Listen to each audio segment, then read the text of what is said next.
చాలా గొప్ప తిథి. వైశాఖ శుక్లపక్షంలో వచ్చేటటువంటి ఏకాదశి నాడు భగవంతుని యొక్క సేవ కించిత్ చేసినా సరే అది ఐశ్వర్యకారకం అవుతుంది అని. అందుకని ఈ ఏకాదశి తిథికి ప్రత్యేకమైనటువంటి ప్రతిపత్తి ఒకటి ఉంది. కాబట్టి ఇవాళ తప్పకుండా ఈశ్వర సేవ ఏదో ఒకటి చెయ్యవలసి ఉంటుంది. ఎందుకంటే గృహస్థాశ్రమంలో ఉన్నవాళ్ళు నాకు ఐశ్వర్యం వద్దు అనే వాళ్ళు ఎవరు ఉండరు. కాబట్టి ఆ లక్ష్మీ కటాక్షం కొరకు అందరూ కూడా ఇవాళ ఈశ్వరుణ్ణి సేవించాలి తప్పకుండా. నేను నిన్నటి రోజు ఉపన్యాసం చేసినప్పుడు కొంతమందికి ఆ వాతావరణం రీత్యా శ్రద్ధగా వినడంలో కొంత అసౌకర్యం కలిగిందేమో అని నాకు అనుమానం వచ్చింది. ఎందుకంటే ప్రత్యేకించి పాపం ఆ వెనక్కాతల కూర్చున్నటువంటి వాళ్ళు లేచి ముందుకు రావడం, అక్కడక్కడ సర్దుకోవడం, వాతావరణం యొక్క తీవ్రత చేత అంత శ్రద్ధగా వినగలిగారో వినలేకపోయారో, ఏదో సిలబస్ పూర్తి చేసినట్టు నా మానం నేను చెప్పేశాను అయిపోయింది అనడం కన్నా, ఏ ప్రధాన ఘట్టం దగ్గర మీరు కొంచెం వినడంలో అసౌకర్యాన్ని పొంది ఉంటారని నాకు అనుమానం ఉందో అక్కడి నుంచి మళ్ళీ నేను తిరిగి చెప్పడానికి ప్రయత్నం చేస్తాను. దానివలన నాకు ఒక తృప్తి ఉంటుంది. నేను ఏదో చెప్పేయడం కాదు, నేను వాళ్ళు ఏది వినడంలో వాళ్ళకి అసౌకర్యం కలిగిందో అది నేను మళ్ళీ చెప్పే ప్రయత్నం చేశాను అన్న ఒక తృప్తి నాకు కలుగుతుంది. నిన్నను నేను మీతో మనవి చేశాను, ఆ తార లక్ష్మణుణ్ణి మళ్ళీ యథాస్థితిని పొందేటట్టుగా చేయడానికి, అంటే ఆయన కోపం పోయేటట్టుగా చేయడం కోసం. తార గొప్పతనం అంతా ఎక్కడుందంటే ఆమె భర్తతో కలిసి కామక్రీడని అనుభవిస్తున్నటువంటి స్థితిలో ఎలా ఉందో అలాగే బయటకు వచ్చింది.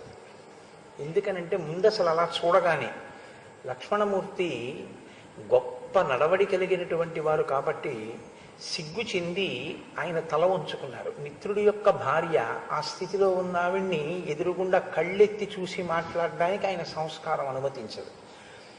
ఆవిడ ఆ స్థితిలో ఉన్నా కూడా చాలా అద్భుతమైనటువంటి ప్రజ్ఞతో మాట్లాడి చిట్ట చివర లక్ష్మణమూర్తితో ఒక మాట అంది, నీవు అంతఃపురంలోకి వచ్చి సుగ్రీవుణ్ణి చూడవచ్చు, ఎందుకంటే చక్కటి నడుబడి కలిగినటువంటి వాడివి, ఏ విధమైనటువంటి మత్స లేనివాడివి, అటువంటి నువ్వు సుగ్రీవుడికి పరమమిత్రుడవు కనుక ఆయన తన భార్యలతో కలిసి ఉండగా నువ్వు వచ్చి ఆయన్ని చూడ్డానికి ఏమీ అభ్యంతరం ఉండదు. కాబట్టి నువ్వు లోపలికి వచ్చి సుగ్రీవుణ్ణి చూడవలసింది. ఇప్పుడు సుగ్రీవుడు లోపలికి వెళ్ళేసరికి రుమని ఆలింగనం చేసుకుని ఉన్నటువంటి ఆ సుగ్రీవుడి యొక్క కనుగుడ్లు తిరుగుడు పడుతున్నటువంటి స్థితిలో మదోన్మత్తుడై ఉన్నాడు. ఆయన వెంటనే ఆ రుమని కిందకి దింపేసి లక్ష్మణమూర్తిని చూడగానే ఒక్కసారి లేచి నిలబడ్డాడు. ఆ మిగిలినటువంటి వానరకాంతలందరూ కూడా లక్ష్మణమూర్తి యొక్క వ్యగ్రతతో కూడిన స్వరూపాన్ని చూడగానే భీతి చెందిన వారై వారందరూ కూడా చుట్టూ నిలబడ్డారు. ఆ నిలబడిన సందర్భంలో సుగ్రీవుణ్ణి అలా చూసినటువంటి లక్ష్మణమూర్తికి కోపం ఆగలేదు. కోపం ఆగక ఆయన అన్నారు, యస్తు రాజాస్థితో ధర్మే మిత్రాణం ఉపకారిణాం మిథ్యా ప్రతిజ్ఞాం కురుతే కో నృశంసతరస్తతః. మిత్రులైనటువంటి వాళ్ళకి ఉపకారం చేస్తాను అని మాట ఇచ్చి ఆ చేస్తానన్న మాట నిలబెట్టుకోవాలనేటటువంటి ప్రయత్నం ఎంత మాత్రమూ చెయ్యకుండా దాన్ని మరిచిపోయి తిరిగేటటువంటి వ్యక్తిని క్రూరుడు అని పిలుస్తుంది లోకం. శతం అశ్వాన్ ఋతే హంతి సహస్రంతో గవాన్ ఋతే ఆత్మానం స్వజనం హంతి పురుషః పురుషాన్ ఋతే. ఒక్కొక్క విషయానికి చాలా భయంకరమైనటువంటి పాపం సంక్రమిస్తుంది. మనం అనుకుంటాం అది పెద్ద విషయం ఏముంది అనుకుంటాం, కానీ మనకి తెలియకుండా పాపమైనా అలాగే పడిపోతుంది ఖాతాలో, పుణ్యమైనా అలాగే పడిపోతుంది. మీరు ప్రసంగవశాత్ ఎప్పుడూ భగవంతుని గురించి క్షేత్రముల గురించి మాట్లాడేటటువంటి ఒక వ్యక్తితో మీకు స్నేహం ఉందనుకోండి, ఆయన దగ్గరికి వెళ్ళినప్పుడల్లా ఆయన వెంకటాచలం భద్రాచలం కాళహస్తి అంటున్నాడు అనుకోండి, కేవలం అది విన్నందుకు మీకు పుణ్యం ఉంటుంది. మీరు ప్రసంగవశాత్ మీరు కూడా తిరుపతి శ్రీకాళహస్తి అని మీరు కూడా అన్నారనుకోండి, కాశీ గంగా ఇలాంటి మాటల్ని మీరు ఉచ్చరిస్తే ప్రాసంగిక పుణ్యము అని ఆ పుణ్యాన్ని ఈశ్వరుడు మీ ఖాతాలో వేస్తాడు. అలాగే ఎలా కాలాన్ని గడిపారు అన్నదాన్ని కూడా లెక్కలో పెట్టుకుంటాడు. శ్రీరామాయణం వినడమే చాలు, అంత ప్రయోజనాన్ని ఇస్తుంది. కాబట్టి పుణ్యం ఎలా ఉంటుందో పాపం కూడా అలాగే ఉంటుంది. ఇక్కడ లక్ష్మణమూర్తి ఒక గొప్ప ధర్మ సూక్ష్మాన్ని చెప్తున్నారు.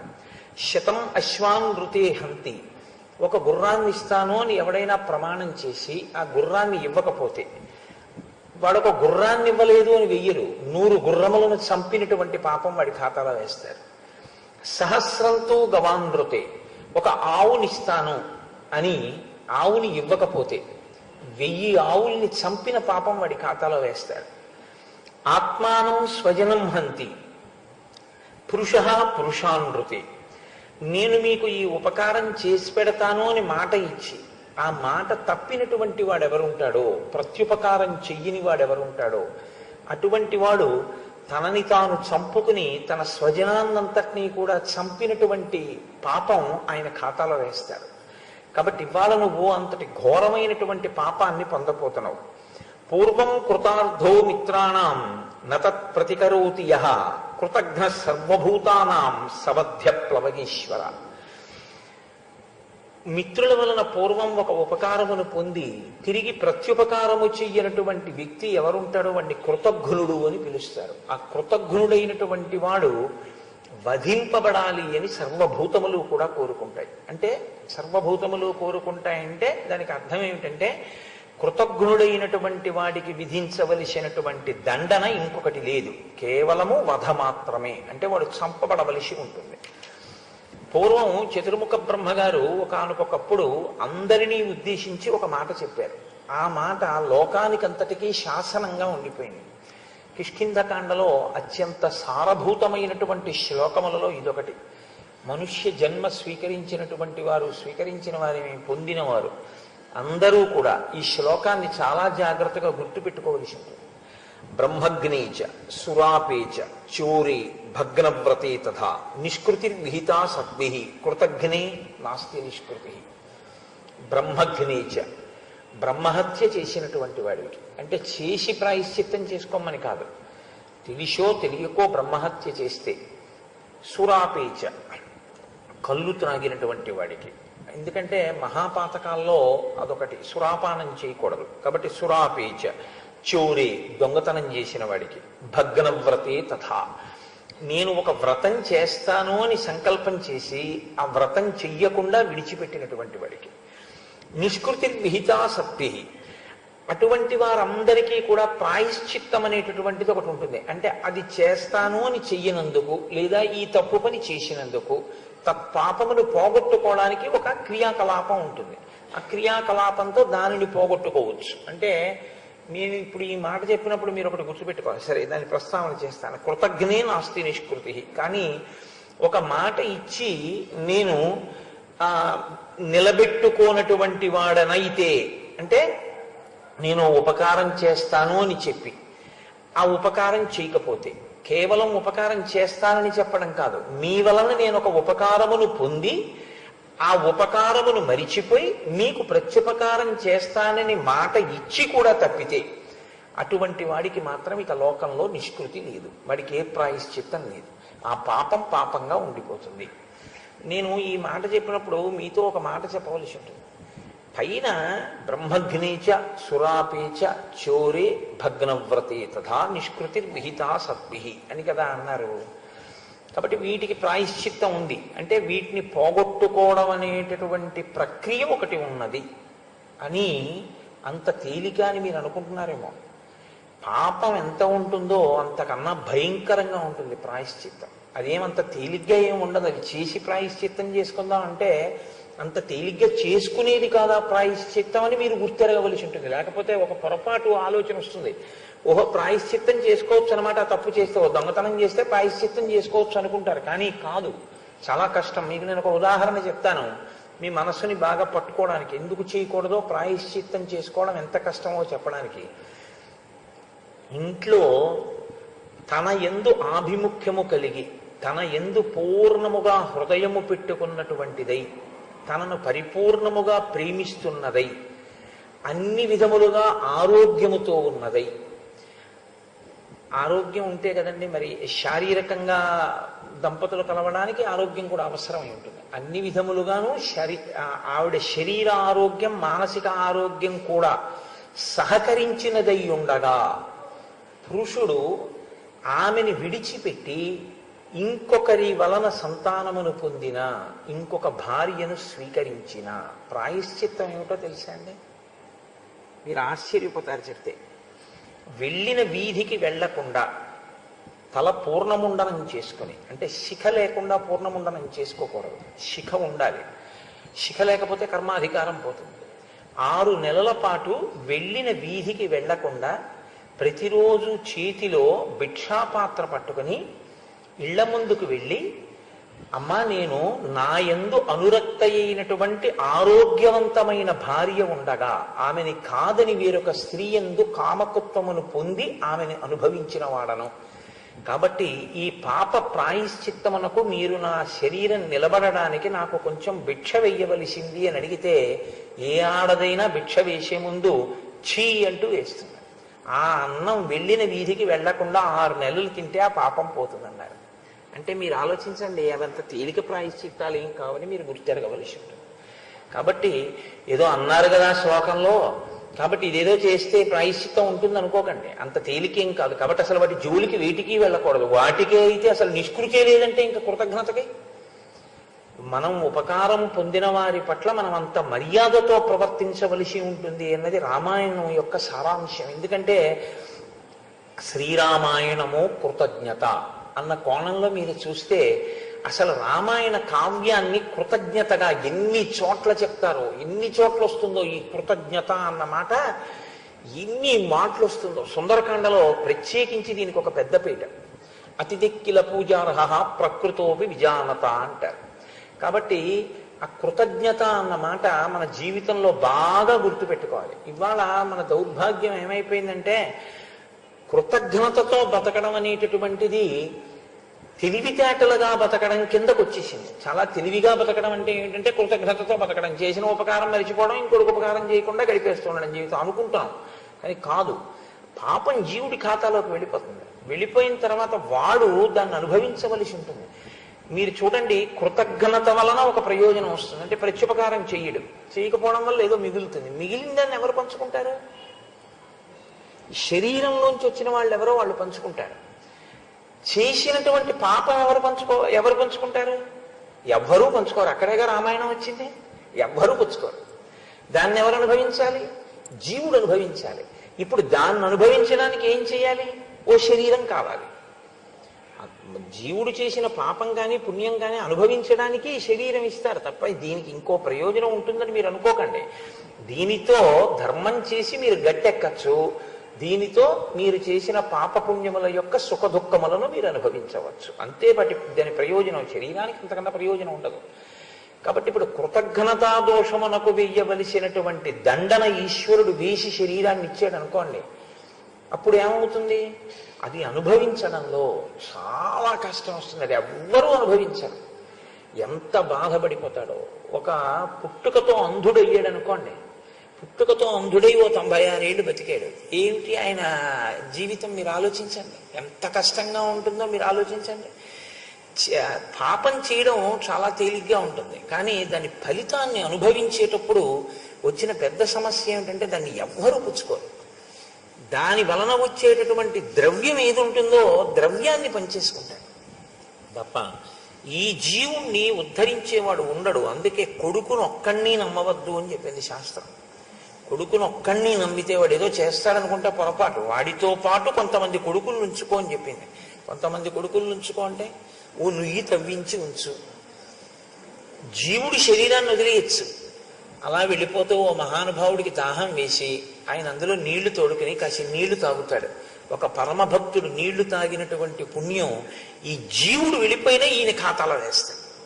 అంటే శరీరాన్ని విడిచిపెట్టేసిన తరువాత కూడా ఈ జీవుడి ఖాతాలో పడేటటువంటి పుణ్యాలు కొన్ని ఉంటాయి. ఈ శరీరంతో ఉన్నప్పుడు చేస్తే పడేవి కొన్ని, ఈ శరీరం విడిచిపెట్టేసిన తర్వాత కూడా జీవుడి ఖాతాలో పడుతూ ఉంటాయి. అలాగా ఫిక్స్డ్ డిపాజిట్ వేసి వదిలిపెట్టేస్తే ప్రతి నెల వడ్డీ బ్యాంకు వాళ్ళు గుర్తుపెట్టుకుని దానికి కలిపేస్తున్నట్లుగా జీవుడి ఖాతాలో ఆ పుణ్యాలు పడిపోతుంటాయి. అలాంటివి కొడుకులతో సమానం. కొడుకు తండ్రి పేరు చెప్పి ఎలాగో జీవితాంతం చేయడని ఏటి సూతకం అని ఒక ఏడాది చేయరా అంటారు. ఇంకేమి ఈశ్వర కార్యం వద్దులే, అమ్మగారు నాన్నగారి పేరు చెప్పి ఏమైనా చెయ్యి, వాళ్ళు నువ్వు కూడా తరిస్తారు.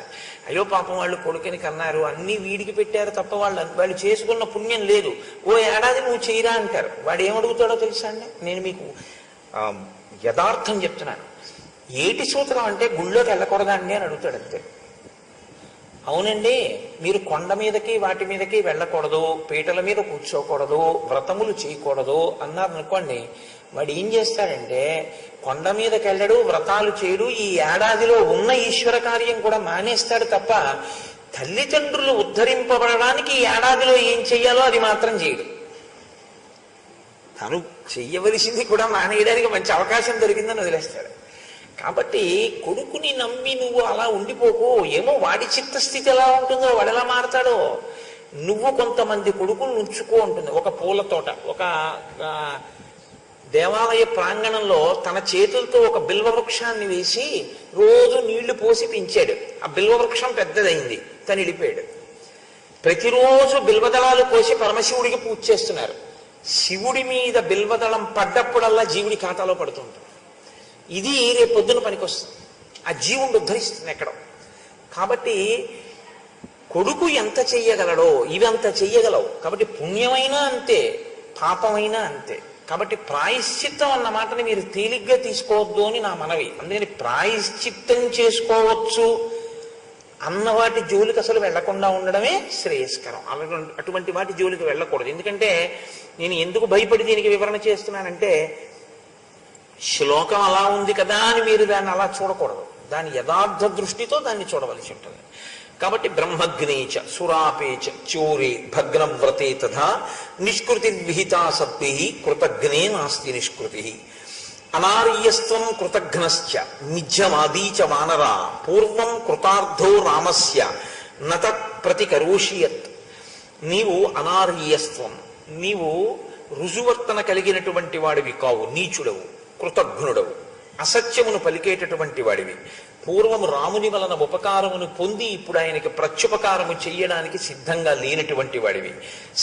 సత్వం గ్రామ్యేషు భోగేషు సక్తో మిథ్యా ప్రతిశ్రవ నత్వాం రామో విజానీతే సర్పం మండూక రావిణం. ఒక పాము కప్పలా అరుస్తోంది అనుకోండి, అది కప్పే కదా అనుకుని వెళ్ళినటువంటి వాడు ఏ ఉపద్రవాన్ని పొందుతాడో, నీవు మంచివాడవనుకుని వాలిని వధించి నిన్ను ప్రతిష్ఠ చేసినటువంటి రాముడు ఇవాళ అదే ఇబ్బందిని ఎదుర్కొంటున్నాడు. ఎందుకంటే నువ్వు అసత్యవాదివి అని లక్ష్మణుడు ప్రతిపాదించి, సత్వం గ్రామ్యేషు భోగేషు సక్తో మిథ్యా ప్రతిశ్రవ. నీవు గ్రామ్యమైనటువంటి భోగములను అనుభవిస్తూ జీవితాన్ని గడిపేస్తున్నావు. ఈ మాట అలా గుర్తుపెట్టుకుని ఉంచండి మీరంతే. అది ఎక్కడ అన్వయం అవుతుందో దానిలో ఉన్న ధర్మ సూక్ష్మం ఏమిటో నేను మీకు చెప్తానంటే, నిరంతర కామోపభోగన యందు జీవితం గడుపుతున్నావు తప్ప నీకు ధర్మార్థముల యందు దృష్టి లేదు. నచ సంకుచిత పంథ ఏన వాలీహతో గతః సమయే తిష్ఠ సుగ్రీవ మావాలి పథమన్వగాహ.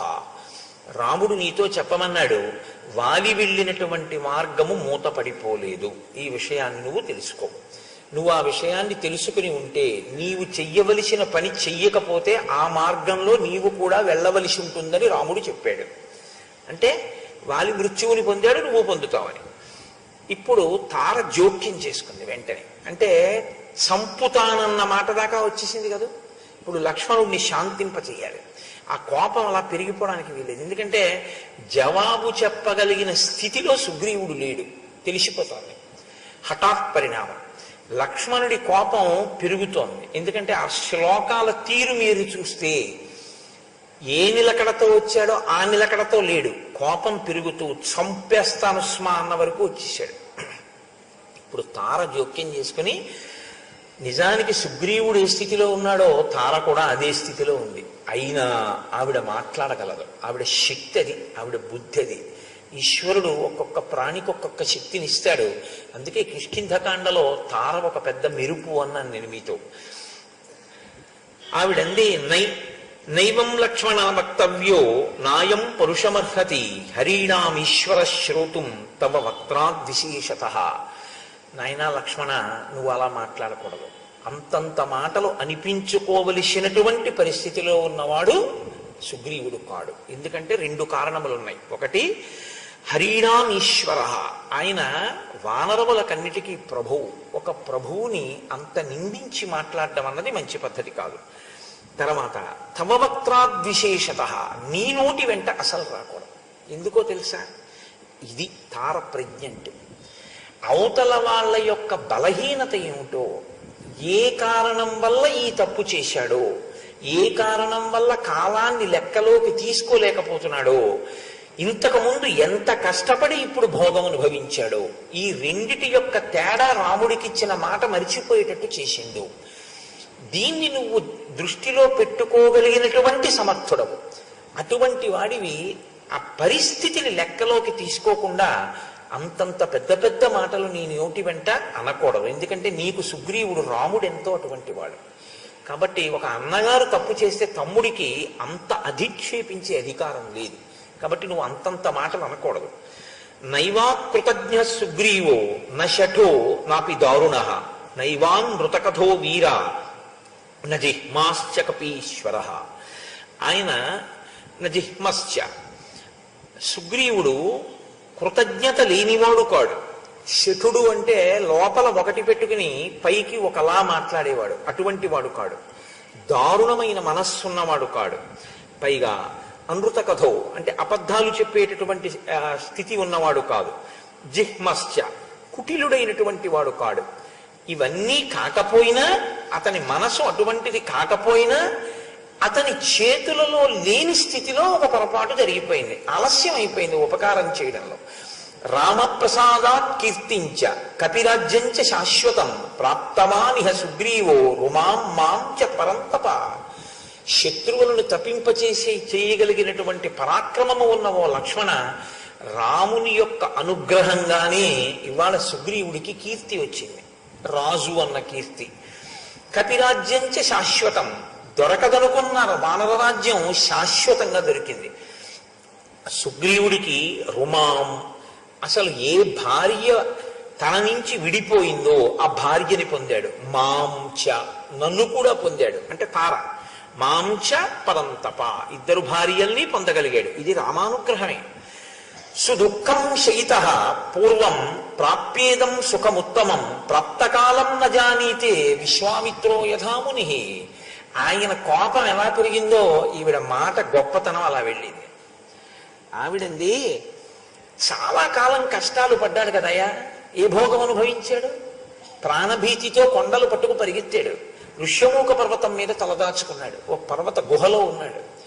ఇన్ని కష్టాలు పడి దొరకదనుకున్న భార్య దొరికింది, రాదనుకున్న రాజ్యం వచ్చింది. కాలాన్ని మర్చిపోయాడు. ఇన్ని కష్టాలు పడినవాడు వానరుడు, చపల చిత్తుడు, భోగం అనుభవిస్తూ మరిచిపోవడం అనేటటువంటిది పెద్ద విషయం పెద్ద విషయం అని నువ్వు ఎందుకు అనుకుంటున్నావు? విశ్వామిత్రుడంతటి మహర్షి తపస్సు చేద్దామని వెళ్ళిన వాడు మేనక కనపడితే కాలాన్ని మరిచిపోయాడు.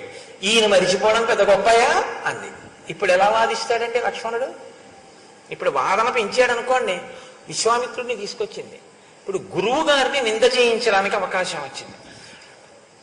ఏదో విశ్వామిత్రుడు అన్నాడు అనుకోండి, విశ్వామిత్రుడు తపస్సుకి వెళ్ళాడు, మేనకం చూసి మరిచిపోలేదా అని కొనసాగించింది అనుకోండి, గురునిందని విన్నట్టు అవుతుంది. గురునింద వినకూడదు. కాబట్టి ఇప్పుడు లక్ష్మణుడు ఇంకా మాట్లాడకూడదు. కాబట్టి లక్ష్మణుడు మాట్లాడకుండా చేయడానికి, లక్ష్మణుడిని అలా ఆప్ చేయడానికి ఆవిడ ఏ ఆయుధాన్ని ప్రయోగించిందో చూడండి.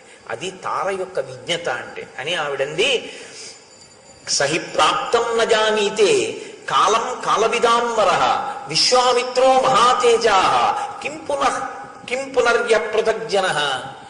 ఎంత పెద్ద విశేషణం వేసిందో చూడండి. విశ్వామిత్రుడికి ఆవిడిచ్చిన బిరుదు ఏమిటంటే కాలం కాలవిదాంబర అందావిడ. కాలవిదాం అంటే కాలమును గూర్చి తెలిసి ఉన్నవాడు.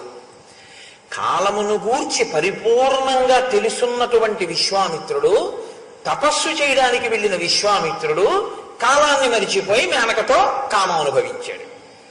పృథగ్జన, ఏమీ తెలియనటువంటి ఒక వానరుడు, చెంచుల చిత్తుడు, ఇన్ని కష్టాలు పడ్డవాడు. ఈయన కాలం మరిచిపోవడం పెద్ద విశేషం ఏముందయ్యా, దాన్నంత సాగతీస్తావు అందంతే. ఇంకేం మాట్లాడతాడంటే ఎంత లక్ష్మణుడైతే మాత్రం. దేహధర్మం గతాస్యాస్య పరిశ్రాంతస్య లక్ష్మణ అవితృప్తస్య కామేషు కామం క్షంతు విహార్హసి. ఇతను దేహధర్మమైన కామమునకు లొంగినవాడు. అమ్మో, ఎంత పెద్ద మాటలు వేసేసిందో తెలుసా అండి. దేహధర్మమైనటువంటి కామమునకు బాగా వశుడై పరిశ్రాంతస్య అలిసిపోయినవాడు. అలిసిపోయిన వాడికి అవితృప్తస్య కామేషు, ఆ కామమునందు కోరిక తీరనివాడు, తృప్తి చెందనివాడు. కామం క్షంతు విహార్హసి, కాబట్టి ఇతని పరిస్థితి అది. నువ్వు క్షమించేయచ్చు. ఏమిటి శ్లోకానికి అర్థం? నేను మీకు చెప్తాను చిట్ట చివర. ఆవిడ ఎంత గొప్ప స్థితిని తీసుకొచ్చిందో తెలుసా అండి ఆ శ్లోకంలో. నచరోషవశం తాత గంతుం అర్హసి లక్ష్మణ నిశ్చయార్థం అవిజ్ఞాయ సహసా ప్రకృతో యథ. నాయన, యథార్థం తెలుసుకోకుండా నువ్వంత కోపానికి వశుడు కాకూడదు. కామానికి వశుడై కాలాన్ని మరిచిపోయిన వాడు ఎటువంటి వాడో, యథార్థం తెలుసుకోకుండా కోపానికి వశుడైన వాడు అంతే అవుతాడు కదా. ఎంత గొప్పగా తీసుకొచ్చిందో చూడండి. యథార్థం నీకు తెలియలేదు. ఏమిటో తెలుసా? వానర సైన్యముల కొరకు ఈయన కబురు చేశాడు. ఎందుకు కబురు చేయవలసి వచ్చిందో తెలుసా? ఈయన రాముడి కోసం ఏదైనా వదిలేస్తాడు. ఆ మనస్థితి ఉంది, అదొక్కటి చాలు ఇతన్ని నువ్వు క్షమించడానికి. రుమాం మాం కపిరాజ్యంచ ధనధాన్య వసూనిచ రామప్రియార్థం సుగ్రీవ త్యజేదితి మతిర్మమ. ఈయన అవసరమైతే రాముడి కోసం నన్ను వదిలేస్తాడు, రుమని వదిలేస్తాడు, ఈ రాజ్యాన్ని వదిలేస్తాడు, ఈ భూమిని వదిలేస్తాడు, అన్నీ వదిలేస్తాడు. అంత ప్రీతి కలిగిన వాడు. అసలు యథార్థం ఏమిటో నీకు చెప్తాను చూడు. సుగ్రీవుడికి కూడా ఈ విషయాలు తెలుసో తెలియవో నాకు అనుమానం, కానీ నాకు తెలుసు. నీకెలా తెలుసని నువ్వు అడుగుతావేమో. నేను వాలి వలన విన్నాను. వాలి బ్రతికున్న రోజుల్లో నాతో చెప్పాడు, కొన్ని వేల కోట్ల మంది అతి బలవంతులైనటువంటి రాక్షసుల యొక్క బలం రావణాసురుడికి ఉంది. అంతమంది అనుచరులు, కింకరులు ఆయన యొక్క పరిపాలనలో, ఆయన చేతి కింద ఉన్నారు. రావణుణ్ణి సంహరించాలి అంటే ఇన్ని వేల వేల కోట్ల రాక్షసుల్ని సంహరిస్తే తప్ప రావణ సంహారం చేయడం అన్నది సాధ్యం కాదు. కాబట్టి సుగ్రీవుడు రావడం కాదు, సుగ్రీవుడితో పాటు ఈ భూమండలం మీద ఉన్న కొన్ని వేల వేల వేల కోట్ల వానరములు రావాలి. మహాయోధులైనటువంటి వానరములన్నింటినీ రామకార్యానికి పిలిపించాలి. ఇప్పుడు ఆ వానరములన్నింటినీ రమ్మని కబురు చేశాడు సుగ్రీవుడు. ఆ వానరములు, భల్లూకములు అన్నీ వస్తే అప్పుడు రాముడి దగ్గరికి రావాలి. ఈ సైన్యం అంతా వచ్చింది రామా ఏమి అని అంత తేలికగా తీసుకోకూడదు. ఒక యుద్ధానికి వెళ్ళేటప్పుడు రాముడి పరాక్రమాన్ని నేను తక్కువ చేయట్లేదు, కానీ కావలసిన బలాన్ని సమీకరించుకుని వెళ్ళవలసి ఉంటుంది. కాబట్టి బలాన్ని పిలిపించడంలో నిమగ్నమై ఉన్నాడు. అటువంటి స్థితిలో జరిగినటువంటి కాల విలంబనానికి నువ్వు ఇంత కోప్పడి ఇంత దారుణంగా మాట్లాడడం అనేటటువంటిది తగిన పద్ధతి కాదు. ఈ మాటలు అనేటప్పటికీ ఇంత లక్ష్మణుడికి కూడా ఇంకా ఎటువైపు నుంచి మాట్లాడాలో అటువైపు నుంచి దారులన్నీ మూసుకున్నాయి. ఇంకో మాట అంటే విశ్వామిత్రుడు వస్తాడు, ఇంకో మాట అంటే తన కోపం కూడా అవతల వారి కామంతో సమానమైనటువంటి శత్రువుగా కనపడుతోంది. పైగా రావణాసురుడి మీద యుద్ధం చేయడానికి వానర సైన్యముల యొక్క సహకారం ఎంత అవసరమో చెప్తోంది. కాబట్టి ఇప్పుడు అర్థం చేసుకున్నాడు. లక్ష్మణమూర్తి యొక్క గొప్పతనం ఎక్కడుందంటే, ఒక మాట విన్న తర్వాత, సమంజసమైనటువంటి మాట విన్న తర్వాత కోపాన్ని విడిచిపెట్టగలగాలి. కోప్పడ్డం తప్పు కాదు, ఏదో కోపం వచ్చింది, కానీ కాదండి అయా పరిస్థితి ఇది, మీరు కోప్పడ్డారు అంటే అలాగా సరే అయితే విడిచిపెట్టేయగలగాలి. అలా విడిచిపెట్టిన వాడు ధన్యుడు. కోపానికి కామానికి ఎక్కడో అక్కడ వశులవుతూ ఉంటారు, కానీ తప్పు తెలుసుకుని ఈశ్వరుడి ముందు పశ్చాత్తాపంతో కుమిలి రామా అని ఆయన పాదములు పట్టుకున్న వాడికి ఎంత పాపమైనా కాలిపోతుందని చెప్పడానికే సుగ్రీవోపాఖ్యానం వచ్చింది ఈ ఘట్టం. కాబట్టి చూడండి, తస్మిన్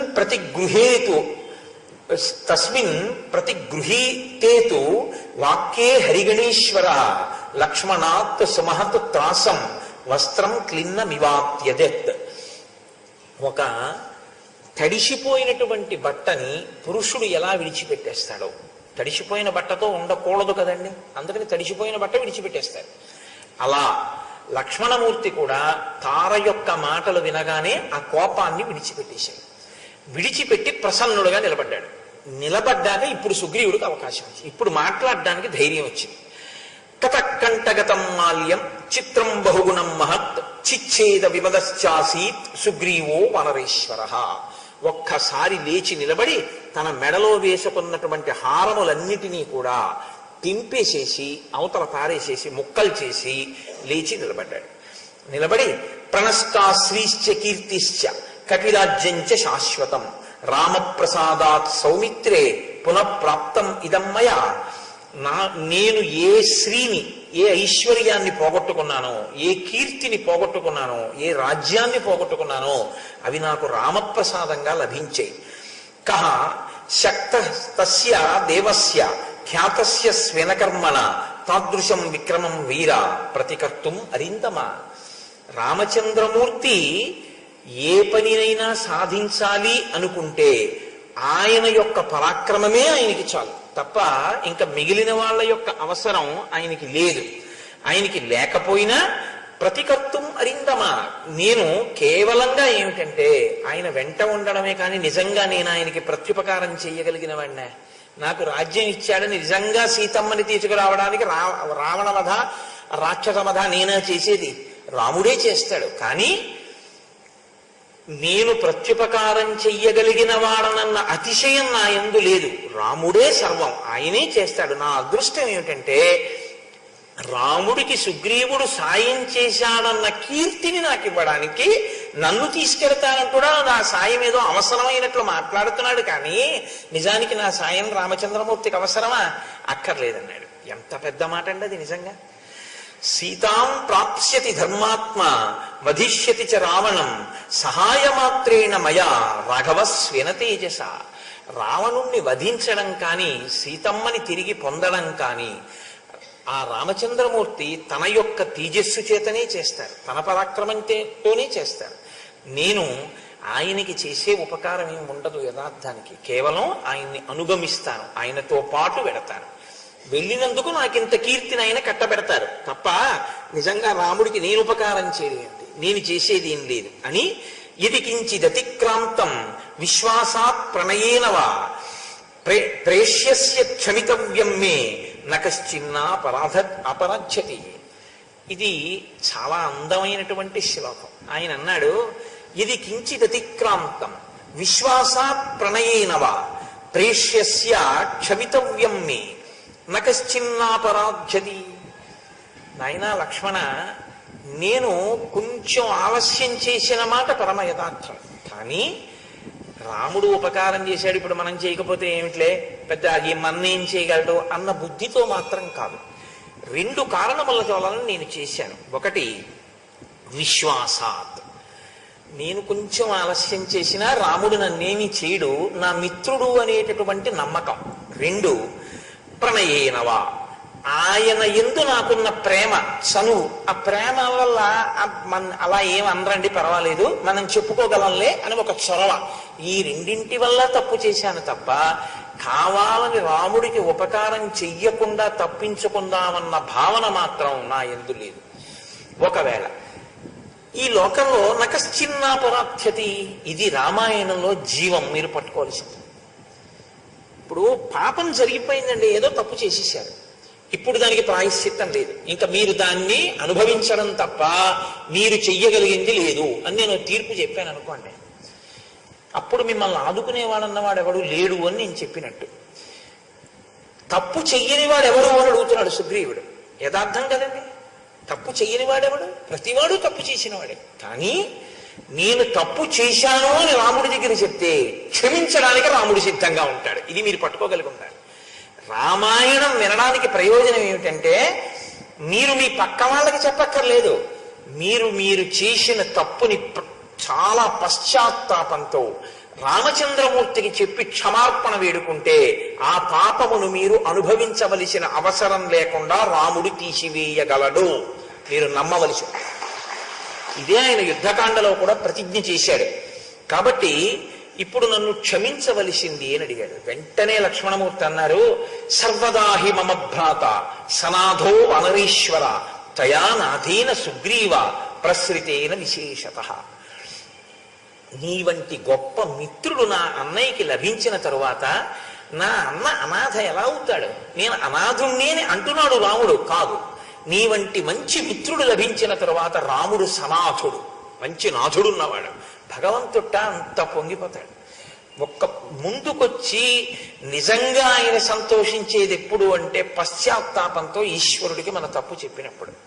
కాబట్టి తయానాధేన సుగ్రీవ ప్రసృతేన విశేషత. చాలా సంతోషం నువ్వు ఈ మాట అనడం. ఇప్పుడు నాకెంత సంతోషంగా ఉందో. నిజంగా కిష్కింధా రాజ్యాన్ని అనుభవించడానికి నువ్వే అర్హుడివి. చూసారా, పాప ఫలితాన్ని ఇవ్వాలి అంటే ఈశ్వరుడు తీసేయాలి ఐశ్వర్యాన్ని. ఆయన తీయడానికి సిద్ధంగా ఉండడు. ఆయన అవకాశం ఇస్తాడు. ఆయన క్షమించి మీకున్నవన్నీ మీకుంచి మీకు ఉత్తమ గతుల్ని కూడా ఇవ్వడానికి సిద్ధంగా ఉంటాడు. కాబట్టి నీవే కిష్కింధారాజ్యం అనుభవించడానికి యోగ్యుడైనటువంటి వాడివి.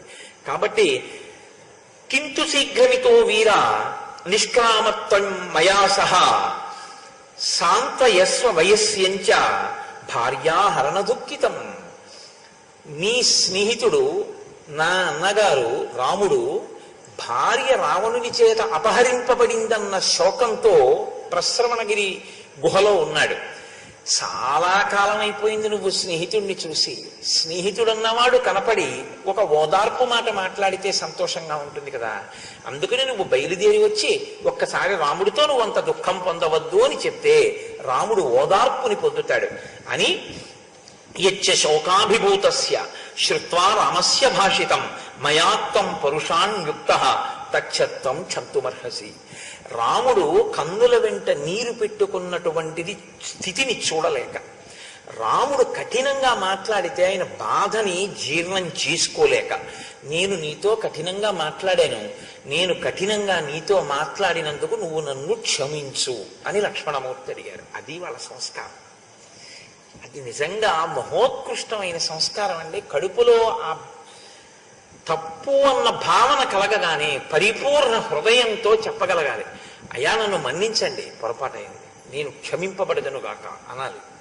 అలా అనడం గొప్ప హృదయ సంస్కారం. అది చాలా సుసంపన్నమైన హృదయం అని గుర్తు. నన్ను క్షమించండి అన్న మాట అనలేక ఎన్ని భూకరింపులకైనా దిగడం, ఎంతగానైనా వాదించడం రావణుని యొక్క లక్షణం. చిన్న తప్పు నా వల్ల జరిగిందేమో అని అనుకోగానే అయ్యా నన్ను క్షమించండి అనగలగడం మహోత్తమమైనటువంటి సంస్కారం. అందుకే సుగ్రీవుడు అనగలిగాడు, లక్ష్మణమూర్తి అనగలిగాడు ఈ సర్గలో. సరే, అందరూ చాలా సంతోషించారు. వెంటనే హనుమని పిలిచారు. ఇప్పటికే నేను ఆదేశించి ఉన్నాను, అనేకమైనటువంటి వానరములు బయలుదేరి రావాలి, కొన్ని కోట్ల కోట్ల వానరములు రావాలి. మహేంద్రగిరి, హిమవత్పర్వతము, వింధ్యాచలము, కైలాస పర్వతము, తెల్లని శిఖరములు గల మందరాచలము, పడమటి దిక్కున సముద్ర తీరమునందు పర్వత ప్రదేశములలో ఉండేటటువంటి వానరులు, ఉదయగిరి యందు దట్టమైన పద్మతాళవనమునందుండేటటువంటి వానరులు, అంజనాద్రిపై నివసించిన వారు, మనశ్శిలా గుహయందున్నవారు, మేరుపర్వతము మీదున్నవారు, మహారుణ పర్వతముపై మైరేయము అనే మధువుని సేవించి వేగముగా పరిగెత్తగలిగినటువంటి వానరులు, వనముల యందుండేటటువంటి వానరులు, తాపసుల దగ్గర ఉండేటటువంటి వానరులు, తపస్సు చేసేటటువంటి వారి ఆశ్రమాల్లో తిరిగేటటువంటి వానరములు, ఈ భూమండలం మీద నదీ తీరముల యందు, అరణ్యముల యందు, పర్వత శిఖరముల యందు, గుహల యందు ఎక్కడెక్కడ ఎన్ని వేల కోట్ల వానరములు ఉన్నాయో అన్నీ బయలుదేరి 10 రోజుల లోపల వచ్చేసేయాలి, లేకపోతే వధార్కుడవుతాడు. ఇది సుగ్రీవాజ్ఞ అని వెంటనే అత్యంత వేగంగా భూమండలమంతా వెళ్ళగలిగినటువంటి వాళ్లతో కబురు చేసి వానరులందరినీ పిలిపించండి అన్నారు. ఇక్కడ మీరు ఒక చిన్న ధర్మ సూక్ష్మాన్ని ఒకదాన్ని గమనించవలసి ఉంటుంది. ఇప్పుడు ఈ ప్రతిజ్ఞ చేశారు. ప్రతిజ్ఞ చేసిన తరువాత, ప్రతిజ్ఞ చేయడం అంటే వీళ్ళందరినీ పిలిపించమని ఆదేశం ఇచ్చారు. ఆదేశం ఇచ్చిన తరువాత వానరులందరూ రావడం మొదలుపెట్టారు. అప్పటికే నీలుడితో కబురు చేశారు కదండి. వస్తున్నటువంటి వాళ్ళు నల్లగా కాటుకలా ఉన్నటువంటి వాళ్ళు 3 కోట్ల మంది వానరులు అంజనాద్రి నుంచి బయలుదేరి వచ్చారట. అలాగే అష్టాద్రి ఎందుండేటటువంటి వారు మేలుము బంగారు కాంతితో ఉండేవాళ్ళు 10 కోట్ల మంది వచ్చారు. 1000 కోట్ల మంది వానరులు కైలాస శిఖరం నుంచి బయలుదేరి వచ్చారు. హిమవత్ పర్వతాన్ని ఆశ్రయించి ఉండేటటువంటి వానరములు కొన్ని వేల వేల కోట్ల వానరములు వచ్చాయి. కుజినివల ఎర్రటి రంగులో ఉండేటటువంటి వానరులు కొన్ని కోట్ల మంది, లెక్క పెట్టడానికి వీలు లేనంత మంది వింధ్య పర్వతం నుంచి బయలుదేరి వచ్చారు. ఇన్ని కోట్ల వానరములన్నీ బయలుదేరి వచ్చేసాయి.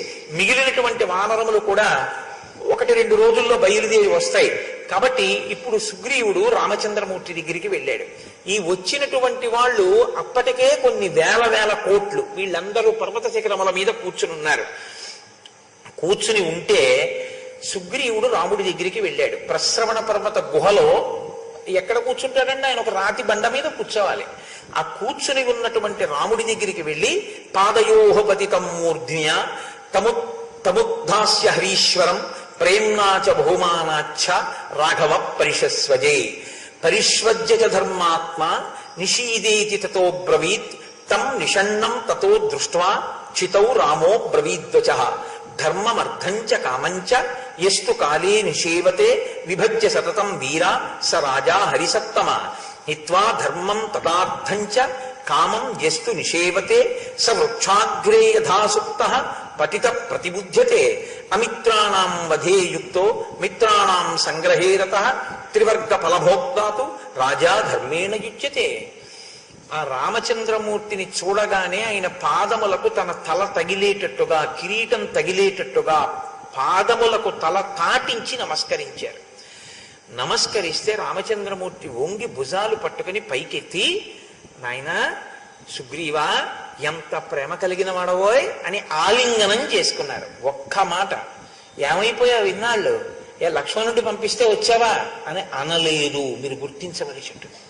కౌగిలించుకున్నారు. రాముని యొక్క ఆలింగన భాగ్యాన్ని పొందాడు సుగ్రీవుడు. మహానుభావులు హనుమ పొందారు, సుగ్రీవుడు పొందాడు. కౌగిలించుకొని కూర్చోమ్మని కూర్చోపెట్టి తాను కూడా కూర్చొని ఒక మాట చెప్తున్నారు. చతుర్విధ పురుషార్థముల యందు పొందబడవలసినది మోక్షం. పొందబడవలసినటువంటి మోక్షం కోసం మిగిలిన మూడిటిని చాలా జాగ్రత్తగా మనిషి పట్టుకోవలసి ఉంటుంది. ఎప్పుడు ఏది పట్టుకోవాలో దాన్ని పట్టుకోవాలి, ఎప్పుడు దాన్ని ఎంత విడిచిపెట్టాలో అంత విడిచిపెట్టాలి. అందుకే మనకి ఒక సామెత ఒకటి ఉంది, ఆయనకి పట్టు విడుపు తెలియవండి అంటారు. ఒకటే పట్టుకున్నాడు అనుకోండి, మిగిలినవి విడిచిపెట్టాడని. మిగిలినవన్నీ విడిచిపెట్టాడు అనుకోండి, ఒక్కటే పట్టుకున్నాడు కదా. పట్టు విడుపు కూడా తెలియాలి. ఏది ఎంత పట్టుకోవాలో అంత పట్టుకోవాలి, ఏది ఎంత విడిచిపెట్టాలో అంత విడిచిపెట్టాలి. అసలు మీకు నేను ఒక సంగ్రహమైన మాట చెప్పాలి అంటే, వేదం మనిషి యొక్క జీవితాన్ని ఎలా విభాగం చేసిందంటే అంతా ఈ పట్టు విడుపుతోటే పెట్టింది. ఎలా పెట్టింది అంటే, మొట్టమొదట తల్లిదండ్రులకి జన్మిస్తాడు. జన్మించినటువంటి వాడు తల్లిదండ్రుల యొక్క ప్రేమని చూరగొని సంతోషంగా వాళ్ళ దగ్గర పెరుగుతాడు. గర్భాష్టమమునందు ఉపనయనం చేస్తారు. ఉపనయనం చేసి గురువు గారితో పంపించేస్తాడు. పంపించేస్తే గురుపత్ని పెట్టినటువంటి అన్నం తింటాడు. అహంకారము పోగొట్టడం కోసమని ఇళ్ల ముందుకు వెళ్ళి భిక్షాటనం చేసి తీసుకురమ్మంటారు గురువుగారు. ఇళ్ల ముందుకు వెళ్ళి భవతి భిక్షాందేహి అని అన్నం పట్టుకొస్తాడు. పట్టుకొచ్చిన అన్నం గురుపత్ని ఏది పెట్టిందో, గురువు, గురుపత్ని, గురుపుత్రుడు, ఈ ముగ్గురిది సమాన స్థాయి ఎప్పుడూ కూడా. కాబట్టి ఇప్పుడు గురుపత్ని పెట్టినటువంటి అన్నాన్ని తాను తింటాడు. తాను తిని బ్రహ్మచర్యంలో మిగిలిన జీవితం అంతా దిద్దుకోవడానికి కావలసినటువంటి సమగ్రమైన జ్ఞానాన్ని గురుముఖత వింటాడు.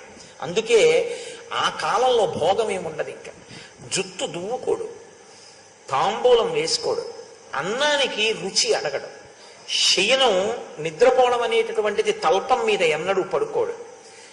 ఎప్పుడూ బ్రహ్మ విద్యను నేర్చుకుంటూ గురువు గారి దగ్గర అనేకమైన విద్యలను పొందుతాడు. గురుదక్షిణ ఇచ్చి సమావర్తనము అంటారు. అంటే గురువు గారి దగ్గర విద్య నేర్చుకుని తిరిగి వచ్చి గృహస్థాశ్రమంలోకి వెడతాడు. గృహస్థాశ్రమంలోకి వెళ్ళినప్పుడు స్నాతక వ్రతము అని ఒక వ్రతం చేస్తారు. అందులో అద్దం చూపిస్తారు. అప్పుడే కేశ సంస్కారం చేసుకోవాలి. అప్పుడు గృహస్థాశ్రమంలోకి వెళ్ళేటప్పుడు గురువు గారు వస్తారు. నువ్వు ఏదో వేలంబరానికి వెళ్ళటం లేదు. గృహస్థాశ్రమంలోకి ఎందుకు వెడుతున్నావో తెలుసా? శ్రియాదేయం నీ దగ్గర ఉన్నదాన్ని నువ్వు పరమభక్తితో సమాజానికి దానం చేయాలి. ఇచ్చేటప్పుడు నేనిస్తున్నానని ఇవ్వకూడదు, పరమ సిగ్గుతో ఇవ్వాలి. ఇంతకన్నా ఇవ్వలేకపోయానే అని ఇవ్వాలి. ఇచ్చేటప్పుడు పరమ భక్తితో ఇవ్వాలి. ఎందుకో తెలుసా? అది ఎక్స్చేంజ్ బ్యాంక్ ఇవ్వడం అన్నది. మీరు బాగా గుర్తుపెట్టుకోండి. ఇవ్వడం అంత తేలిక కాదు. ఇవ్వడం అనేది మీరు చేశారు అంటే ఈశ్వరుడు అనుగ్రహించాడు అని గుర్తు. అందులో మీకు పాత్రత కలిగి మీకు విపరీతమైనటువంటి పుణ్యాన్ని ఇవ్వగలిగిన చెయ్యి మీ దగ్గర కింద పెట్టడు. ఒక్కనాటికి ఆ చెయ్యి కింద పెట్టి పుచ్చుకోడు. చాలా గొప్ప అదృష్టం ఏమిటో తెలుసా అండి? అటువంటి వాడు తప్పకుండా చేసేది ఏమిటంటే అన్నం తింటాడు, నీళ్లు తాగుతాడు. అవి తప్పవుగా, ఎందుకంటే శారీరక అవసరాలు. ఆయన తప్పకుండా మీ దగ్గర పుచ్చుకోవలసింది ఏమిటంటే అన్నం తింటాడు. ఇదే కృతజ్ఞత చెప్తాడు. మీరు నాకు అన్నం పెట్టారని చెప్తాడు. అది ఎందుకు చెప్పాలో తెలుసా ఆ మాట? ఆయనకి పెట్టిన అన్నం ఏదుందో ఆ ఫలితం ఉత్తినే పోతుందని మీరు అనుకోకండి. మీరు బయట చేసిన ఫలితం ఎంతుందో దానికి 1,000,000 రెట్ల ఫలితం ఈశ్వరుడు దానికి వేస్తాడు. ఎందుకో తెలుసా? ఊరకరారు మహాత్ములు వారథముల ఇండ్ల కడకు వచ్చుటలెల్లం కారణము మంగళములకు మీరొచ్చుట శుభము మాకు నిజము మహాత్మా అంటాడు దశమస్కంధంలో. గర్గుడొస్తే వసుదేవుడు. మీరు ఒకరికి ఒకటి ఇచ్చారనుకోండి, పరమేశ్వరుడు ఆ రూపంలో వచ్చి పుచ్చుకుంటాడు. పుచ్చుకున్నవాడు గొప్పవాడు, పుచ్చుకున్నవాడు తక్కువ, ఇచ్చినవాడు తక్కువ అంటే పశ్చిమ దేశాల సంస్కృతి అంతా ఏమిటంటే ఇచ్చినవాడు ఎక్కువ, పుచ్చుకున్నవాడు తక్కువ. అందుకే వాళ్ళు ఇవ్వడం అనేటటువంటి దానికోసం సంఘాలు పెట్టుకుంటారు. మేమందరం ఇచ్చేవాళ్ళం అండి, మేమందరం డొనేషన్లు వేసుకుని కలెక్ట్ చేశాం, మేమందరం ఇదిగో బిందులు ఇస్తున్నాం ఓ ఫోటో, మేమందరం ఏదో వీళ్ళకి బట్టలు ఇచ్చాం ఓ ఫోటో, మేమందరం వీళ్ళకి ఏవో కంటి ఆపరేషన్లు చేయించాం ఓ ఫోటో. ఆర్షధర్మంలో సనాతన ధర్మంలో గుప్తం. 3వ కంటికి తెలియదు. 3వ కంటి వాడికి కాదు సుమా, 3వ కంటి వాడికి తెలియకుండా ఏది ఉండదు. 3వ కంటికి అంటే ఈ 2 కళ్ళకి తప్ప 3వ కంటికి తెలియదు చేసిన దానం. భార్యకి, భార్య నీకన్నా వేరు కాదు, నువ్వే భార్య. అది గుర్తుపెట్టుకోవాలి. కాబట్టి భార్య అంటే తనే, కాబట్టి భార్యకు కూడా చెప్పకూడదా అండి అనకూడదు. కాబట్టి ఇప్పుడు ఎంత గుప్తంగా ఇస్తాడో అది ఏమై కూర్చుంటుందంటే, ఈయన ఇలా ఇవ్వగానే ఈయన విడిచిపెట్టి అవతల వైపు చేతిలోకి నీటి ధారతో పడగానే ఇది కన్వర్ట్ అవుతుంది, అంటే మార్పు చెందుతుంది. దేని కింద మార్పు చెందుతుందంటే ద్రవ్యము పుణ్యము కింద మారుతుంది.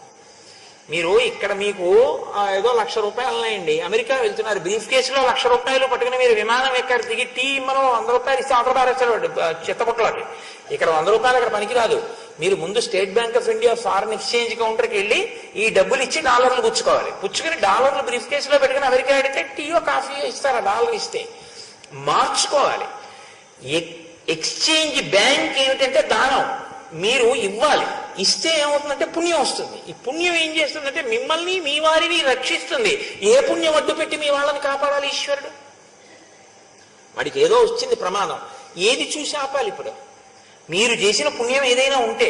కాబట్టి ఒరే గృహస్థాశ్రమం అంటే ఏదో ఆవిడతో కలిసి హనీమూన్ వెళ్ళడానికి వెళ్తున్నాను అనుకోకు. కామోపభోగం కోసం కాదు, కామము ధర్మబద్ధం చేయడానికి. 2 అన్నిటికన్నా ముందు నువ్వు దానం చెయ్యాలి. పెళ్లి చేసుకున్నాను అని భార్య తల్లి అన్న ప్రశ్న ఎప్పుడూ తేవద్దు. మాతృదేవోభవ, పితృదేవోభవ, ఆచార్య దేవోభవ. ఇది ఎలా ఉంటుందంటే, ఇంగ్లీష్ మీడియంలో చదువుకున్నాడు, ఉద్యోగం రావాలి కాబట్టి తెలుగుని ద్వేషించాలని ఎక్కడైనా ఉందండి? ఎందుకు? ఏమి ఎవ్వని జనించు జగమెవ్వని లోపల నుండి లీనమై పద్యం వచ్చి చక్కటి తెలుగులో మాట్లాడాడు అనుకోండి, ఆయనకి తెలుగు రాదు అని తెలిస్తే ఆయనకి చిన్నతనమా? మీరు చూడండి, అసలు తెలుగు పేరు చెప్పుకుని తెలుగు రంగంలో ఉన్నామని చెప్పుకుని బతికి కోట్లు గడించిన వాళ్ళు ఇవాళ ఓ ఇంటర్వ్యూకి వచ్చి నిలబడితే ఇంగ్లీష్లో మాట్లాడతారు. ఏమి తెలుగులో మాట్లాడితే నీకు వచ్చిన నష్టం ఏంటి? నా దగ్గరికి అంటే నేను గొప్పకి చెప్పానని మీరు అనుకోవద్దు, అనేక దేశాల నుంచి నా దగ్గరికి వస్తుంటారు. మా గోపాలకృష్ణ గారికి తెలుసు ఎన్ని దేశాల నుంచి వస్తారో. వచ్చిన వాళ్ళు నా దగ్గరికి వచ్చి వాళ్ళు తెలుగు మాట్లాడుతుంటే నేను ఎప్పుడు ఓ మాట అంటుంటాను, మీరు మాట్లాడే తెలుగు లాంటి తెలుగు నేను ఇక్కడ వినడం చాలా తక్కువగా ఉందమ్మా, ఎంత గొప్ప తెలుగు మాట్లాడుతున్నారు తల్లి అంట. సౌందర్యలహరి శ్లోకాలు అంత బాగా చెప్తుంటారు, అంత చక్కటి తెలుగు మాట్లాడతారు. మనకి ఇక్కడుండి తెలుగులో మాట్లాడడం అంటే చిన్నతనం. తెలుగు అమ్మ, ఇంగ్లీషు భార్య. ఎవరి స్థాయి వాళ్ళకి, ఎవరి స్థానం వాళ్ళకి అంతే. అమ్మ వస్తే భార్య వస్తే అమ్మను వదలాలని లేదు, అమ్మకి నమస్కరిస్తే భార్య ఉండకూడదని లేదు. ఎవరి స్థానం వాళ్ళదే. అమ్మ భార్య ఇద్దరితో కలిసి సంతోషంగా నువ్వు ఇంట్లో వింటట్లా. ఇంగ్లీష్లో చదువుకో, తెలుగులో మాట్లాడు, తెలుగులో పోతన గారి పద్యాలు కూడా నేర్చుకో, ఏమి దోషం. ఇది ఈ సంస్కృతి తెలిసి ఉండాలి. తెలిసి ఉంటే ఇక్కడ మనం ఇవ్వడం అంటే కేవలం ఇవ్వడం కాదు, ఇచ్చి పుణ్యాన్ని సంపాదించుకుంటావు. ఇక్కడ సంపాదించిన ద్రవ్యం ఆ పైలోకాలలో వచ్చే జన్మలో ఒకడికి పెట్టాలి. ఈ జన్మలో నువ్వు ఇలా పెట్టవలసిన అవసరం లేకపోయింది, నువ్వే ఇలా పెడుతూ బతుకుతున్నావు. మరి వచ్చే జన్మలో, ఈ జన్మలో వచ్చిందండి ఓ విపరీతమైనటువంటి ఐశ్వర్యం వచ్చింది అంటే దాని అర్థం ఏమిటి? మీరు చేసుకున్న పుణ్యం ఏమైపోయిందా లేదా? అయిపోయింది కదా వ్యయం. కానీ మీ శరీరం మాత్రం మళ్ళీ జీవుడు ఇంకో శరీరం పుచ్చుకోవడం నమ్మకం ఉందా? పుచ్చుకుంటాడు. అప్పుడు భార్యాబిడ్డలు ఉంటారు. పోషించగలిగిన సత్తా, పెట్టగలిగిన సత్తా ఎక్కడి నుంచి వస్తుంది? ఇప్పుడు ఉన్న దాంట్లోంచి కొంత పెడితే మళ్ళీ పుణ్యం. ఆ పుణ్యం జీవుడికి ఐశ్వర్యం. యద్భ్రూభంగా ప్రమాణం స్థిరచర రచనా తారతం ఏ మురారే వేదాంతా తత్వ చింతాం మురభిదురసయత్పాద చిహ్నై తరంతి భోగోపోద్ఘాత కైళీచులికిత భగవద్వైశ్వరూప్యానుభావా సానశ్రీ అస్పృణీతాం లహరిధీ లంఘనీయై అపాంగై అంటారు పరాశర భట్టర్లు శ్రీగుణరత్న కోశం చేస్తూ. అమ్మా అమృత లహరిధీ లంఘనీయై అపాంగై. ఎప్పుడైనా పునఃసృష్టి చేసేటప్పుడు పుర్రిత మీద లలాట లిఖితం చేసేటప్పుడు బ్రహ్మగారు ఐశ్వర్యము అని రాసి తను రాయర్ట. బ్రహ్మగారి తల్లి లక్ష్మీదేవి. ఒకసారి లక్ష్మీదేవి వంక చూసి, అమ్మా ఇప్పుడు వెడుతున్న ఈ పుర్రె కిందటి జన్మలో ఫలానా పేరున్న పుర్రె ఈ పేరుతో తిరిగింది భూలోకంలో, దీనికి ఇప్పుడు ఐశ్వర్యం ఎంత రాయమంటావు అని అడుగుతారట. ఈయన ఎంత చేశాడో తెలుసా అని అమ్మవారు అంటుందట. ఆ పేరు వినపడగానే అంటుందట, యద్రూభంగా ప్రమాణం. లక్ష్మీదేవి ఆ పేరు వినపడగానే ఎంత చేశాడు రా మహానుభావుడు అని ఇలా కనుబొమ ఎత్తిందా మళ్ళీ విశేషమైన ఐశ్వర్యంతో వస్తాడు. వాడా ఇచ్చింది దాచుకున్నాడు రా అని ఇలాగే అందనుకోండి, దరిద్రుడు అని రాస్తాడు ఈశ్వరుడు. ఒకడికి పట్టింది బంగారం, ఒకడికి పట్టింది మట్టి, ఇక్కడ వచ్చిందమ్మా తేడా అన్నారు పరాశర భట్టర్లు. స్థిరచర రచన తారతమ్యే మురారే, ఇక్కడ వచ్చింది తల్లి అన్నారు. కాబట్టి ఇవ్వడం అనేటటువంటిది అంత తేలిక అని మీరు అనుకోకండి. ఇవ్వడం మిమ్మల్ని ఉద్ధరిస్తుంది, అది ఉత్తినే ఏం పోదు, కాపాడి తీరుతుంది ఇవ్వడం అన్నది. అందుకే ఒక్క దానం చెయ్యడానికి మాత్రం సంఘాలు పెట్టుకోవడం అన్నది ఈ దేశంలో తెలియదు. దానం చెయ్యడం నీ ధర్మం, గృహస్థాశ్రమానికి, దానికి సంఘం ఎందుకు? ఒకరికి అన్నం పెట్టాలి నువ్వు చెయ్యాలి, ఒకరికి నీళ్లు ఇవ్వాలి నువ్వు చెయ్యాలి.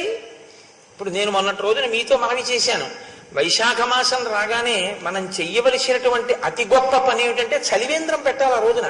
మొన్న నేను మీతో మనవి చేశాను, తప్పకుండా ఇవాళ రోజున కూజాలో నీళ్లు పోసి ఎవరికన్నా ఇవ్వాలండి మనుష్య జన్మలో ఉన్నందుకు అని. ఎందుకని? ఆయన ఆ పూజలో నీళ్లు తాగుతూ ఉంటారు, ఇదే జీవుడి వెంట వచ్చేటటువంటి ఫలితం. కాబట్టి చలివేంద్రం పెట్టు. చలివేంద్రం పెట్టడానికి మీకు 1 కోటి రూపాయలు ఎందుకండి? చలివేంద్రం అక్కర్లేదండి. నేను మా కాకినాడ పట్టణంలో రోజు చూస్తుంటాను, అక్కడక్కడ కొన్ని ఇళ్ల ముందు మూగజీవుల కొరకు నీరు అని ఎక్కువగా పశువులు పక్షులు తిరిగేటటువంటి చోట ఓ చిన్న కుండీ పెట్టి నీళ్లు అందులో పోసి వదిలేస్తారు. వేసవికాలం కాదు, 365 రోజులు. అవి ఎవ్వరూ ముట్టుకోరు. అవి ఏం చేస్తాయంటే పశువులు అటు ఇటు తిరిగి గడ్డి వేసి దాహం వేస్తుంది, వాటికి కొన్నాళ్ళకి తెలిసిపోతుంది అక్కడ నీళ్లు ఉంటాయని. అన్నీ కూడా జలాశయానికి వచ్చినట్టు వచ్చి కడుపు నిండా నీళ్లు తాగి ఎదురుగుండా ఉన్న ఓ చెట్టు నీడలో పడుకుంటుంటాయి. ఆయన ఏం చేస్తాడు, పొద్దున్నే 2 బకెట్ల నీళ్లు అందులో పోస్తాను బంధం చేసుకుంటాడు.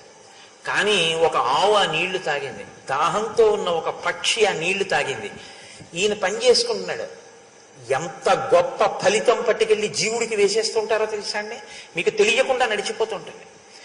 కాబట్టి అన్నిటికీ డబ్బే ఉండాలని మీరు అనుకోకండి. ఈశ్వరుడి పల్లకి పెడుతోంది, మీరు ఎత్తి పట్టారు, గొప్ప పుణ్యం. చాలా చాలా గొప్ప పుణ్యం. వంశాన్ని పుత్రుల్ని రక్షించేది ఏమిటో తెలుసా అండి? గంధం తీయడం. కాయిక కైంకర్యం. మీరు భగవన్నామం చెప్తూ గంధం తీసి ఇచ్చారనుకోండి ఈశ్వరుడికి, ఆ గంధం ఈశ్వరుడికి అలదితే పుత్రాభివృద్ధి. అందుకే శివాభిషేకంలో గంధంతో అభిషేకం అంత గొప్పది, గంధోదకంతో అభిషేకం చేయడం. కాబట్టి అన్నిటికీ ఐశ్వర్యం అంటే డబ్బని మీరు అనుకోకండి. మీ శరీరంలో ఉన్న బలం ఈశ్వర కైంకర్యానికి ఉపయోగించాలి, సమాజ ప్రయోజనానికి ఉపయోగించాలి. మీకు 4 మాటలు వచ్చు. ఎందుకు? మీకు 4 మాటలు వచ్చు కాబట్టి చెప్పండి. 10 మందికి పనికొచ్చే మాట చెప్పండి చాలు. దానికి మీకు మళ్ళీ పెద్ద సత్కారం, మీకు బిరుదు ఎందుకు? దానికి ఏం అక్కర్లేదు. మీరు చెప్పడానికి ఈశ్వరుడు మీకు మాటలు ఇచ్చాడు, మాటలు చెప్పండి. ఇది నువ్వు చెయ్యు సుమా, అందుకెడుతున్నావు గృహస్థాశ్రమంలోకి. తప్ప భార్యనిచ్చారు కదా అని చెప్పి నువ్వు కామమునకే వశుడవైపోయి ధర్మార్థములను విడిచిపెడితే పాడైపోతావు. ఇక్కడ పట్టుకోండి మీరు రహస్యాన్ని. కామమన్నది 2 రకాలుగా మనిషిని పాడు చేస్తుంటుంది. ఏమిటో తెలుసా అండి? కామము అంటే కోరిక. మీరు ఎప్పుడూ కామము అంటే స్త్రీకి పురుషుని యందు, పురుషునికి స్త్రీ యందు ఉన్న హేయమైనటువంటి కామం గురించే ఆలోచన చేయకండి. కామం అంటే కోరికే. ఇప్పుడు కోరికే ఒకటి ఉందనుకోండి, తీరిస్తే ఊరుకుంటుందా? వాసన అవుతుంది, దానికి అదో ఫలితం ఉంది. తీర్చకపోతే కోపం అవుతుంది. మీరు చూడండి, నాకు కోరిక పుట్టింది అనుకోండి, నేను తీర్చాను అనుకోండి, వాసన అవుతుంది. ఇంతకుముందు ఎప్పుడు నేను తినని మామిడి పండు ఒకటి ఉందనుకోండి, ఇది చాలా బాగుంటుందండి, గుంటూరులో చుట్టుపక్క పల్లెటూళ్ళల్లో కాస్తుంది, చాలా బాగుంటుంది ఈ పండు, మీరు తినండి అని నాకు ఇచ్చారనుకోండి. మీరు అంటే నాకు ఇమ్మని కాదండో, నేను ఒక ఉదాహరణ చెప్తున్నాను. అంటే ఇప్పుడు నేను ఆ మామిడి పండు తిన్నాను అనుకోండి, మనసు ఏం చేస్తుందో తెలుసా అండి? దాన్ని లోపల దాస్తుంది అనుభవాన్ని దాచి మళ్ళీ 2-3 రోజులు పోయిన తర్వాత మళ్ళీ అడుగుతుంది. దాన్ని వాసన అంటారు. ఇది జన్మాంతరముల వరకు వెళ్ళిపోతుంది. ఒక్కొక్కసారి బాగా వాసన పట్టుకుంటే జన్మలు దాటిపోయిన జీవుడు దానికోసమే వెంపర్లాడుతూ ఉంటాడు. అందుకే కొంతమంది చూడండి దాటలేరు వ్యసనాన్ని, అంటే వాసన బలం అన్నమాట అది. ఇప్పుడు తీరిస్తే మళ్ళీ అడుగుతుంది. ఒకసారి తీరిస్తే ఇంకా మళ్ళీ అడగలేదు అనుకోండి, అసలు లోకంలో ఇంకా చాలా తేలిక కదండి. ఒకసారి మీరు తీర్చి అందులో దానికి బాగుంది అని అనిపించింది అనుకోండి, ఏదైనా మళ్ళీ తే అంటుంటుంది. మీరు తీర్చలేదనుకోండి కోపడుతుంది. కోపం ఎలా మరి? ఇది సుగ్రీవోపాఖ్యానంలో రహస్యం ఇక్కడ ఉంది. అందుకని అన్ని శ్లోకాల్లోనూ కూడా నువ్వు ధర్మమును విడిచిపెట్టావు, నువ్వు ధర్మార్థములను విడిచిపెట్టావు, కామం పట్టుకున్నావు, ధర్మార్థములను విడిచిపెట్టావు, కామం పట్టుకున్నావు. ఇతను కామానికి వశుడైపోయాడు, అలిసిపోయాడు, తృప్తి చెందలేదు. తార అలా అంటూ ఉంటుంది. ఏమిటి దీని రహస్యం అంటే, కోరిక తీర్చుకుంటూ ఉండడం, వాసనాబలాన్ని పెంచుకుంటూ ఉండడం. అది మళ్ళీ 2-3 రోజులు పోయిన తర్వాత మళ్ళీ మార్చి గుర్తుపెట్టుకుని అడుగుతూ ఉంటుంది. అది పట్రా, ఆ రోజు వచ్చేసావు, అది పట్రా, ఇచ్చేసావు, ఇది పట్రా. ఆయన ఎవడో బందరు వెళ్తున్నాడు, ఏమంటే బందర్లో మిఠాయి ఉంటుంది తెచ్చి పెడతారు. ఆయన ఎవరో తిరుపతి వెళ్తున్నాడు, ఏమంటే వెంకటాచలం పెడుతున్నారు, నా నమస్కారం స్వామికి చెప్పండి అండవు. 5 రూపాయలు ఇచ్చి నాకు లడ్డు తెచ్చి పెడతారు అంటాడు. అది విచిత్రం. లడ్డు తెచ్చాక పూర్వం అండి జీడిపప్పు అంటే, నీ మోహన్ జీడిపప్పు కోసమా నీకు తిరుపతి ప్రసాదం? అది ఈశ్వరానుగ్రహం, దాంట్లో జీడిపప్పు నీకెందుకు? కాబట్టి ఏమైపోతుందంటే కామమునందు నిలబడిపోతే వాసన కింద మారిపోతుంది. మళ్ళీ తే మీరు తీర్చలేదనుకోండి కోపం కింద మారుతుంది. రెండిటి వల్ల భ్రష్టుడే అయిపోతూ ఉంటాడు. మరి ఎలా తప్పించుకోవడం? ఇక్కడే అర్థము ధర్మము పక్కన చేరుతాయి. అందుకే కామము నుండి తప్పుకుందామని మీరు శరీరానికి కదలికను ఆపారనుకోండి, మనసు దానికి గొప్పతనం ఏమిటో తెలుసా అండి? మీరు దీంతో అనుభవించలేదండి, అది లోపల నుంచి అనుభవిస్తుంది. మనసుతో చేసిన పాపమైనా శరీరంతో చేసిన పాపమైనా ఒకటే. తను ఏకాదశి నాడు ఉపవాసం ఉన్నాడు. ఏకాదశి నాడు సాయంకాలం నుంచే రేపు ఏం వండుకుందామే, కొబ్బరికూరు శనగపప్పు, రేపు ఎలాగో కొబ్బరికాయ కొడతాను కదా, కొబ్బరికూరు శనగపప్పు వేసుకుందామా, కొబ్బరికాయ మామిడికాయ పచ్చడి చేసుకుందామా అన్నాడు అనుకోండి, ఇంకే ఉపవాసం కదా. కాబట్టి కోపం మీరు శరీరాన్ని కదపకపోయినా మనసు కదిలిపోయి అనుభవించేస్తుంటుంది. అది ఎప్పుడు తిరుగుతుంది చెంచిన చిత్తం. ఇప్పుడు ఏం చేయమందో తెలుసా అండి శాస్త్రం? నువ్వు దాన్ని అలా ఉంచకో, ఉంచితే కదా నీకు ఇబ్బంది. ఈశ్వరుడి వైపు చెయ్యగలిగినటువంటి పుణ్యకార్యముల వైపుకి దాన్ని అలవాటుగా తిప్పు అని.